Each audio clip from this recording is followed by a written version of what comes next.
അവസാന പാദത്തിലൂടെ നാം കടന്നു പോകുകയാണല്ലോ. നോമ്പെന്നത് ആത്മാവിനെ ശുദ്ധീകരിക്കുന്ന ഒരു വിശുദ്ധ യാത്രയാണ്. അത് സൃഷ്ടാവിങ്കിലേക്കുള്ള സൃഷ്ടിയുടെ മടങ്ങിവരവാണ്. കാലത്തിന്റെ അനന്തധാരയിൽ ഒഴുകുന്ന നമ്മുടെ ജീവിതം ചിലപ്പോൾ മൗനമായ വേദനകളുടെ നീരാഴിയാകുന്നു. ചിലപ്പോൾ ഉത്തരം കിട്ടാത്ത ചോദ്യങ്ങളുടെ അന്ധകാരമാകുന്നു.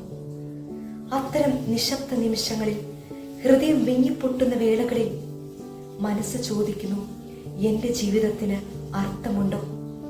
എന്റെ വേദന ദൈവം കാണുന്നുണ്ടോ? യിരെമ്യാ പ്രവചനം 29-ാം അധ്യായം 11-ാം വാക്യത്തിൽ ഇപ്രകാരം പറയുന്നു: നിങ്ങൾ പ്രത്യാശിക്കുന്ന ശുഭഭാവി വരുവാൻ തക്കവണ്ണം ഞാൻ നിങ്ങളെക്കുറിച്ച് നിരൂപിക്കുന്ന നിരൂപണങ്ങൾ ഇന്നവ എന്ന് ഞാൻ അറിയുന്നു. അവ തിന്മയ്ക്കല്ല നന്മയ്ക്കത്രയുള്ള നിരൂപണങ്ങൾ എന്ന് യഹോവയുടെ അരുളപ്പാട്. ഈ വചനം ദൈവം ഇസ്രായേൽ ജനത്തോട് പറയുന്നതാണ്.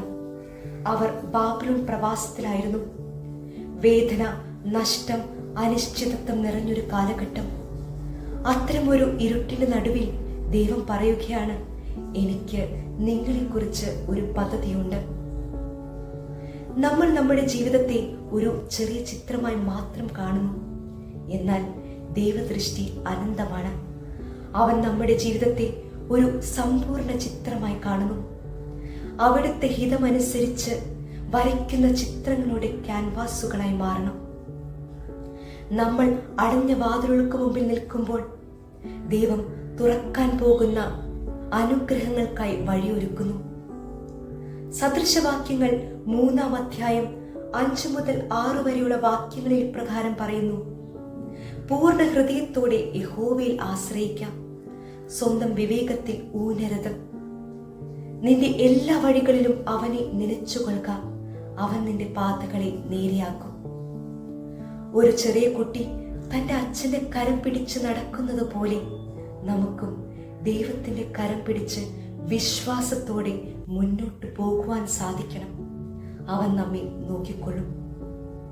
ഉൽപ്പത്തി പുസ്തകം 22-ാം അധ്യായം നാം വായിക്കുമ്പോൾ 100-ാം വയസ്സിൽ ലഭ്യമായ മകനെ യാഗം കഴിക്കുവാൻ ദൈവം പറഞ്ഞ മലയിൽ അബ്രഹാം ഇസഹാക്കിനെ കൂട്ടി യാത്രയാകുന്നു. ഇസഹാക്ക് അബ്രഹാമിനോട് ചോദിക്കുന്ന ഒരു ചോദ്യമുണ്ട്: അപ്പാ, തീയുണ്ട്, വിറകുണ്ട്, എന്നാൽ ഹോമയാഗത്തിനുള്ള ആട്ടിൻകുട്ടി എവിടെ? എവിടെ, എങ്ങനെ, എപ്പോൾ എന്ന മകന്റെ ചോദ്യത്തിന് അബ്രഹാം പറയുന്ന ഉത്തരം ഇപ്രകാരമാണ്: ദൈവം നമ്മെ കരുതിക്കൊള്ളും. അതേ പ്രിയരെ, 100 ചോദ്യങ്ങളുടെ മുൻപിൽ പകച്ചു നിൽക്കാതെ അബ്രഹാമിനോട് ചേർന്ന് നമുക്കും പറയുവാൻ സാധിക്കണം, ദൈവം നമ്മെ കരുതിക്കൊള്ളും.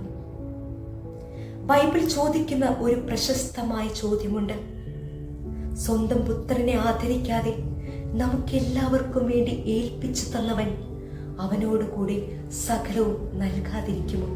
ഒരു ദിവസം കുശവൻ ചുവന്ന കളിമണ്ണ് എടുത്തുകൊണ്ടുപോയി ഒരു കറങ്ങുന്ന ചക്രത്തിൽ കയറ്റി കറക്കുവാൻ തുടങ്ങി. വേദനയാൽ പൊളഞ്ഞ കളിമണ്ണിന് തല കറങ്ങുവാൻ തുടങ്ങി. അത് ഉറക്കെ നിലവിളിച്ചു: യജമാനനെ, എന്നെ വെറുതെ വിടൂ. അദ്ദേഹം വളരെ ശാന്തമായി ചിരിച്ചുകൊണ്ട് പറഞ്ഞു: സമയമായിട്ടില്ല. അതിനുശേഷം കുശവൻ അതിനെ ഒരു ചൂളയിലിട്ടു. കളിമണ്ണ് ഉറക്കെ നിലവിളിച്ചു: എന്റെ ജീവിതത്തിൽ ഇത്രയും വലിയ ചൂട് ഞാൻ അനുഭവിച്ചിട്ടില്ല, എന്നെ വെറുതെ വിടൂ.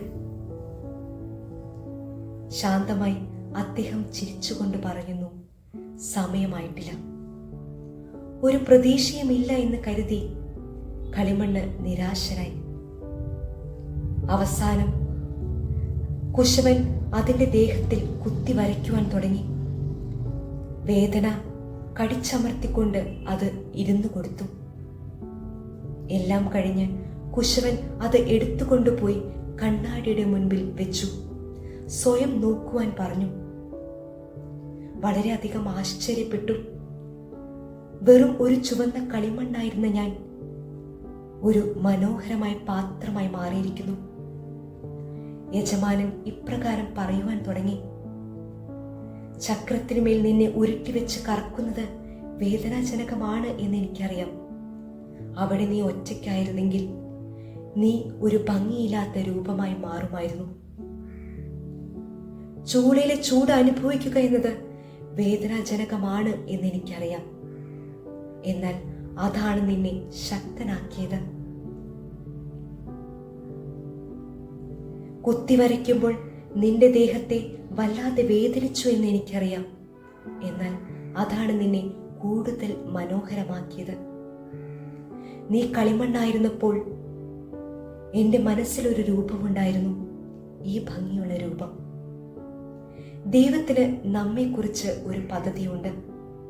അവൻ കുശവനാണ്, നാം അവൻ്റെ കരങ്ങളിലെ കളിമണ്ണാണ്. അവൻ നമ്മെ വാർത്തെടുക്കുകയും നമ്മെ ഒരു കുറ്റമറ്റ സൃഷ്ടിയായി മാറ്റുകയും ചെയ്യും. ഇന്ന് മാർച്ച് 25 വിശുദ്ധ ദേവമാതാവിൻ്റെ വചനിപ്പ് പെരുന്നാൾ. ദൈവത്തിൻ്റെ രക്ഷാകര പദ്ധതിയിൽ അവൾ വഹിച്ച പങ്ക് അത്രമാത്രം അദ്വിതീയമായിരുന്നു. വിശുദ്ധ മറിയത്തിന്റെ ജീവിതം നിരവധി പ്രതികൂലങ്ങളിൽ കൂടിയുള്ള മുന്നേറ്റമായിരുന്നു. തീവ്രമായ വേദനകളുടെയും പ്രതിസന്ധികളുടെയും മുൾമുനയിൽ ദൈവകൃപയുടെ നിറവ് മറിയത്തിനെ ശക്തിയാക്കുന്നു. ഇതാ ഞാൻ കർത്താവിന്റെ ദാസി, നിന്റെ ഇഷ്ടം പോലെ ഭവിക്കട്ടെ എന്ന മറിയത്തിന്റെ സമീപനം പ്രതിസന്ധികളെ അതിജീവിക്കുന്നതിനുള്ള സമ്മതമാണ്. ലഭിച്ച താലന്തുകളും വേദനകളും വിനയപൂർവ്വം വഹിക്കുവാനുള്ള സമർപ്പണമാണ് ദൈവമാതാവിനെ ഭാഗ്യവതിയാക്കി തീർക്കുന്നത്.